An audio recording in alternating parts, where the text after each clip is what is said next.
根据了解，台南市富康巴士109年总服务量达到527600多人，平均每个月爱服务23400多座，显示对市民，特别是新庄甲弱势朋友需求的重要性。所以，树地目标伫102年关过富康巴士以后，即摆是由改标107年所成立的志工协会，一下会员力量去捐出2台。总计256万，市长亲自到场接收，同时会送感谢状，由志工协会理事长刘金秀代表，场面相当温馨。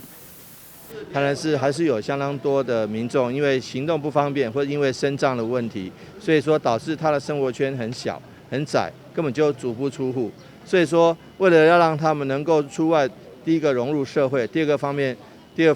方便他们就医啦，或者是跟去洽公，所以呢，我们特别要展开富康巴士的服务。但是因为州少生多，需求量很大，那富康巴士有时候会不够，所以呢，很感谢我们4.5庙志工协会能够大家集众人之力来共同来发挥社会上的大爱，见证台南市是个有爱的城市，能够有这个富康巴士，我相信一定能够提供给需要帮助的市民朋友们更大的协助，这点我是非常感谢他们的。